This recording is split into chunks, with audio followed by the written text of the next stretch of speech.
Allahu Akbar! სულსტუ დამარცხებული რუსის ნახვა მოსწყურდა აგერაა სირიაში. რუსისა რომელმაც ერდილას მთელი ქვეყანა წააგო. Რაღა ქვეყანა მთელი რეგიონი, რაღა რეგიონი მთელი კონტინენტი და კიდევ ნახევარი. ხოხულასავით ჩამოიქცა ის, რასაც ასადის რეჟიმი ქვია. ყველაფერი ჩამოიშალა ზუსტად 12 დღეში. არადა გუში ნახავდით ასაცი იღიმებოდა.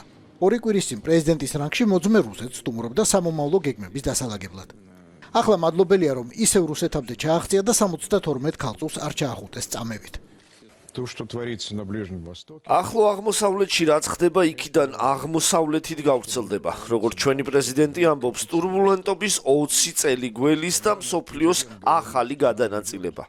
Ყველა კოლონიურ იმპერიას ესეოდება. ეთნიკური ჯგუფები გაიღვიძებენ და დაიწყებენ ეროვნული სახელმწიფოების შექმნას. და ეს ძალიან სისხლიანი ამბავი იქნება. იქ პოლიტიკურად როგორ დაალაგდება არ ვიცი, მაგრამ რუსეთის ბაზების იქ შენარჩუნება მათთვის იქნება სექტორის ტოლფასი, ამიტომ გამორიცხულია ჩემი შეფასებით, რომ მათ ეს დაუშვან ან ამაზე რაიმე, ასე ვთქვათ, რაიმე გარიგებაზე ვინმესთან წავიდნენ. შესაბამისად, რუსეთს მოუწევს, რა თქმა უნდა, სულად გამოსვლა მათ სირიიდან, იმიტომ რომ მას ეს რესურსი ესაჭიროება უკრაინის ფრონტზე. აქ ნამდვილად მივედით ზღვართან. რუსის შესაძლებლობათა ზღვართან. იარაღი დაყარეს, ათასობით არიან, ათასობით. ესენი გარბიან და მათ ნაცვლად ჩვენ უნდა ვიწვალოთ. არადა შეეძლოთ დაეცვათ სამშობლო. რამდენია? 5000 იქნება, ხო? კოლონა არ მთავრდება. 2015 წელს, როდესაც რუსები ჩაერთნენ საჰაერო კომპონენტით ამ ომში, მათ ფაქტიურად გადაარჩინეს ასადის რეჟიმი, რომელიც მაშინაც ძალზედ ახლოს იყო დამხობასთან. მაგრამ ახლა უკვე რუსეთს ამის ძალა აღარ ქონდა, ფიზიკურად მათ აღარ ქონდათ იმის ძალა, რომ სიტუაცია შეეტრიალებინათ ასადის სასარგებლოდ. დღეს რუს სირიაში მოკავშირე აღარ დარჩა. მისი გაწვრთნილი, შეერაღებული და მხარდაჭერილი არმია ისე გარბის ფორმის გახდას ვერ ასწრებს. დაყრილ ტექნიკას მოქალაქეები საწვავს აცლიან. ხვალ კი მოვა რომელიმე რაზმი და თავისთვის წალალავს. თუ ისრაელმა აცადა და ყველაფერი ნაცრად არ უქცია, როგორც ასათის საზღვაო და საჰაერო ძალები.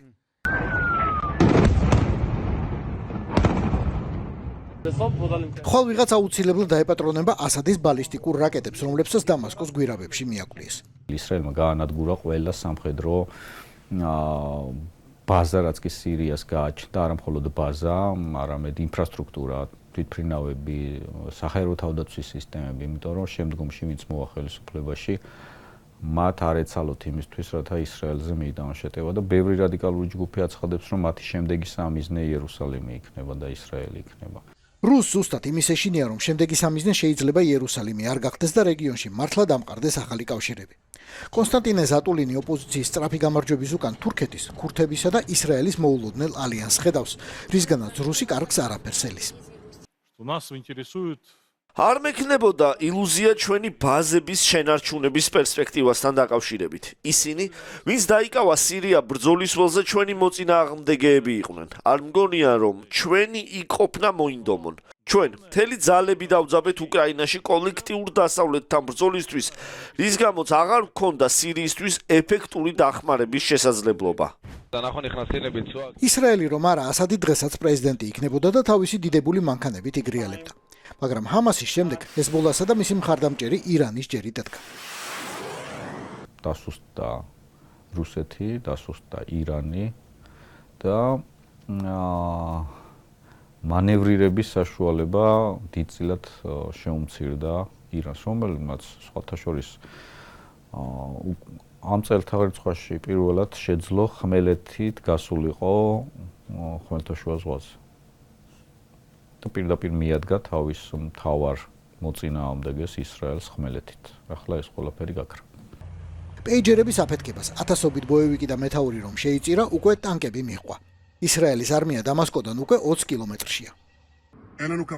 სირიის ახალ რეჟიმთან ჯანსაღი ურთიერთობა გვინდა, მაგრამ თუ ეს რეჟიმიც მისცემს საშუალებას ირანს დარჩეს სირიაში და მიაწოდოს იარაღი, ძვირად დაუჯდება.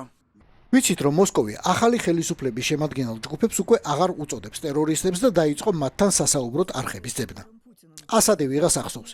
ახლა მთავარია ახალი სირია არ შეუერთდეს რეგიონულ პროექტებს, რომლებსაც მოსკოვი ასადის ხელითა და ძალით ბლოკავდა, ქიმიური იარაღის ჩათვლითაც კი. არ დაიწყოს გასადენების მშენებლობა ევროპისკენ, რაც გაზპრომისა და რუსული ეკონომიკისთვის კუბოში ჩაჭედებული ბოლოს წინა ლურსმანი იქნება. Если бы Россия не вошла, რუსეთი რომ არ შესულიყო და არ დაეჭირა მხარი ბაშარ ასადისთვის, დღეს რუსული ბიუჯეტის გადარჩენის საკითხი ძალიან მწვავედ იდგებოდა. იმიტომ რომ იქ გაზის 3 მილიონი მომს, კატარის მილსადენი თურქეთისკენ უნდა გაეყვანა, რომ ევროპისთვის მიეწოდებინა გაზი. ამისთვის რუსეთი უნდა გაეგდო იქიდან და დაიწყეს უკრაინა. ეს ოპერაცია დაიწყეს ჩვენს წინააღმდეგ, მაგრამ ასადმა უარი თქვა ამ მილზე და ჩვენ იმიტომ შევედით იქ. Хранить эти базы. კრემლს ისე უჭირს თავად ეძებს იარაღსა და ცოცხალ ძალას ჩრდილოეთ კორეაში. კრემლს დღეს არ შეუძლია ახლო აღმოსავლეთისა და აფრიკის ქვეყნების დახმარება. მეორეც მხრივ ეს ქვეყნები ამიერიდან ათჯერ დაფიქრდებიან, სანამ მოსკოვს ხანგრძლივი და მნიშვნელოვანი ურთიერთობების დასამყარებლად მიმართავენ. დაინახეს, რომ პუტინმა სისუსტე გამოავლინა და ვერ დაეხმარა საკუთარ სატელიტს. ხოდა ვის ჭირდება ასეთი პარტნიორი? წლების განმავლობაში გვერდში ედგნენ ასადს, ეხმარებოდნენ, მათ შორის სამხედრო დახმარება იყო აბსოლუტურად, ასე ვთქვათ, საკმაოდ სერიოზული, მაგრამ აი ამ შექმნილი რუსეთში შიგნით და მისი რესურსების ირგვლივ შექმნილმა არსებულმა ვითარებამ გამოიწვია ის, რომ რუსეთს მოუწია ამ ფრონტის დათმობა და ასაც მოუწია, ასე ვთქვათ, როგორც ბევრ სხვა ავტორიტარულ თუ დიქტატორულ და არა ასე ვთქვათ, მაგვარ პოლიტიკოსებს, ასაც მოუწია ქვეყნის დატოვება. სახლებში ბრუნდებიან ლტოლვილები თურქეთიდან. ბრუნდებიან ასადის ჯარისკაცები ფრონტიდან. ოღონდ არიციან რა დღეელით. ცოცხლები რამდენ ხანს დარჩებიან. შეიძლება ისევე დაასრულონ, როგორც მათმა მეგობრებმა. ბოდიში სუსტი ნერვების პატრონებთან, მაგრამ იქაური ომი ესაა.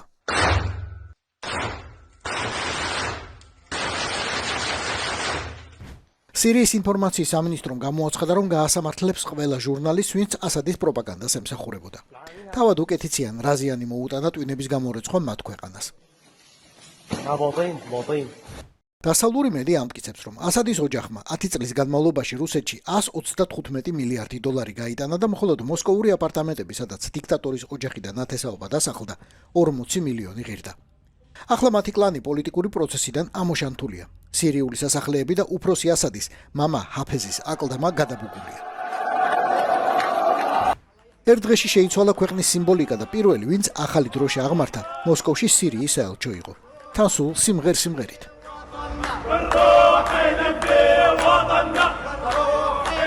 თანამგზავრის ფოტოებზე კარგად ჩანს, რომ რუსების საზღვაო ბაზის მისადგომები ცარიელია. გემების ნაწილი, როგორც ამბობენ, უკვე დაიძრა ბალტიის ზღვისკენ. დანარჩენებს კი თურქეთმა ბოსფორი და შავი ზღვა გადაუკეტა, რითაც უკრაინას დიდი ხათაბალა ააცილა თავიდან. ეს კი რუსული საავიაციო ბაზაა, სადაც რამდენიმე წლის წინ პუტინი დასრულებულ ომზე საუბრობდა. დღეს კი სირიელების დრონები თავისუფლად შეფრინდნენ და ყველაფერი გადაიღეს. საბრძოლო თვითმფრინავები ანგარშია და საქმე აღარ დარჩათ. სატრანსპორტო ავიაცია კი სრული დატვირთვით მუშაობს და ეზიდება ქონებას რუსეთისკენ. უკრაინის ომმა რუსული ძალები არა მხოლოდ სირიიდან, არამედ გუდაუთიდან და ცხინვალიდანაც მოითხოვა. ახლა ემპირიულად გამოვცადეთ, რომ რუსი ბევრ საქმეს ერთდროულად მართლა ვერ აუდის. მაგალითად, ძალიან მოინდომა, მაგრამ რუმინეთის საპრეზიდენტო არჩევნებში სათავისო კანდიდატი ვერ გაიყვანა. საქმე საკონსტიტუციო სასამართლომდე და არჩევნების პირველი ტურის გაუქმებამდე მივიდა. ახლა მთელი კამპანია თავიდან იწყება. დღეს რუმინეთში მეორე ტური უნდა ჩატარებულიყო, მაგრამ ყველაფერი გაუქმდა. გულითადად თანაგრძნობას ვაცხადებ დასავლური დემოკრატიის გარდაცვალების გამო. ისედაც ავადმყოფი და მოხუცი იყო, ვეღარ იყო სრულჭკუაზე. ახლა კი მოკვდა, ნეკროლოგიც არ ეღირსა. იმის თქმა, რომ რუსეთის შეუძლია რაღაც სპეცოპერაციების ჩატარება, ერთ-ერთი მხრივ ომი აწარმოოს უკრაინასთან, მეორეც აი ესეთი სერიოზული სპეცოპერაციები ატაროს, რაც ეკარ დაუშვათ გულისხმობს არჩევნების აბსოლუტურ გაყალბებას და რაღაც ჩართულობას. მე ეს არ მიმაჩნია მართებულად, იგივე საქართველოში, ვინც მეტყვის 2024-ში რუსეთმა ჩაატარა სპეცოპერაცია, არ მიმაჩნია მე სწორედ საქართველოში სპეცოპერაცია რუსეთმა ჩაატარა 2012 წელს. მას მერე საქართველოში არის რუსული ხელისუფლება და 2024 წელს რაც მოხდა, ეს უბრალოდ ძალიან ადვილი იყო რუსეთისთვის. რუსეთი გაცილებით მეტად იყო ჩართული მოლდოვას საპრეზიდენტო არჩევნების მოსაგებად, მაგრამ არც იქ გაუმართლა. ახლა იქაური საპარლამენტო არჩევნებისთვის ემზადება და უმრავლესობის მოპოვების იმედი აქვს. შავ ფულსა და სტანდარტულ ტყუილებს გააყინულ, უღმერთო და დამშეულ ევროპასა და დასავლეთზე, რომელიც იქაურ პროპაგანდაშიც მეორე ფრონტის სინონიმია, არ მოაკლებს. პლახოტნიუკის, მამაშვილი ასადების, ასლან აბაშიძის, აკაევის, იანუკოვიჩისა და სხვათა ისტორიები სახელმძღვანელოა ყველა დიქტატორისა და ავტოკრატისთვის. რუსი სამსახურ შეიძლება 10 წლეულები და თაობები შეალიო, ის კი 12 დღეში ან 12 წუთში თხასავით გაკრდის. და კიდევ უფრო მნიშვნელოვანი სახელმძღვანელოა პრორუსული რეჟიმების მსახურთათვის. რუსეთში ადგილი და თავშესაფარი მხოლოდ იმ დიქტატორებისა და ავტოკრატებისთვის მოიძებნება. თქვენ ყველანი კი მინისტრი ან სპიკერი ან დეპუტატი ან პროპაგანდისტიანად გაიწირებით თქვენით გამწარებულ ხალხთან პირისპირ დასარჩენად. და აქედანვე დაიწყეთ ლოცვა, რომ ჯავრი მხოლოდ თქვენზე იყარონ და არა თქვენ შვილებზე.